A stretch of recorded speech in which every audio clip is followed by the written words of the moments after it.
Everyone, বন্দনা সৎসন ব্লগৰ লৈ আপোনালোক সকলোকে স্বাগতম জনাইছোঁ। আজি শিৱৰাত্ৰি, গতিকে সকলোকে শিৱৰাত্ৰিৰ শুভেচ্ছা জনাইছোঁ। বহুদিন ভিডিঅ' দিয়াই হোৱা নাই, মন্দিৰলৈ যাবলৈ ওলাইছোঁ। বাকী ভিডিঅ'টো চাই থাকিব। মই আহিছোঁ আজি গোপেশ্বৰ মন্দিৰলৈ।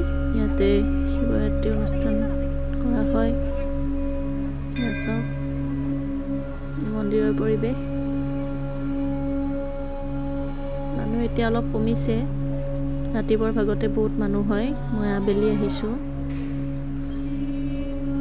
এতিয়া আমি চাকি বন্তিখিনি ইয়াতে লগালোঁ। লগাই ভিতৰলৈ যাম। আজি গহ্বৰত সোমাব নিদিয়ে, বাহিৰতে প্ৰাৰ্থনা কৰিব লাগিব আজি।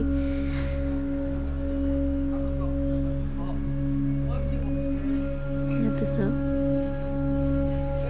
আজি গহ্বৰত সোমাব নিদিয়ে। ইয়াতে আমি মহাদেৱক আৰাধনা কৰিলোঁ।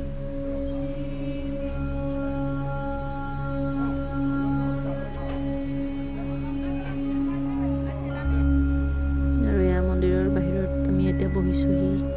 মায়ে কুপন ল'ব গৈছে, প্ৰসাদ আনিব। আৰু ইফালে ক্ষীৰ দি থকা হৈছে।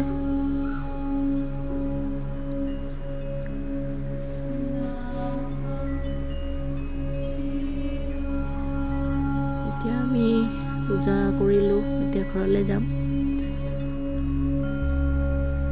ঘৰলৈ যাই ঘৰতো এখন শৰাই আগবঢ়াব লাগিব।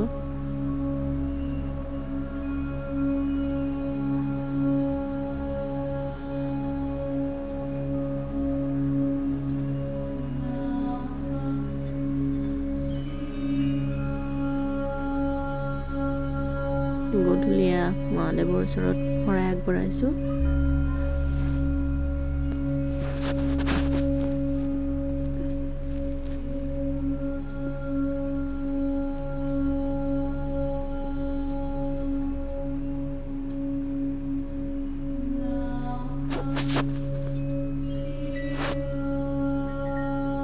ঘৰতে বনোৱা খুটা হাজবেণ্ডে বনাইছে।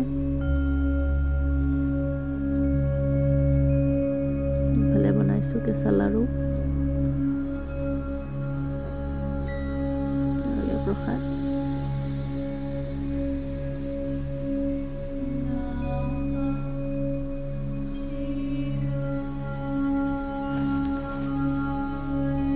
আমাৰ ঘৰৰ মন্দিৰত পূজা কৰিছোঁ। মোৰ হাজবেণ্ডে বহি আছে ভিতৰত।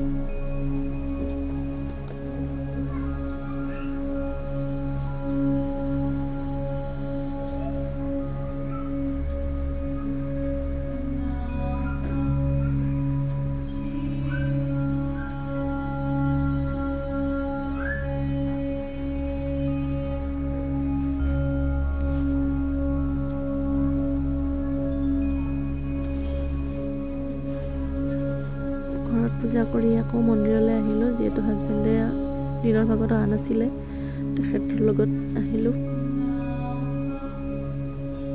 এয়া মন্দিৰৰ পৰিৱেশ। ইয়াতে ৰাতি ভোগ হ'ব।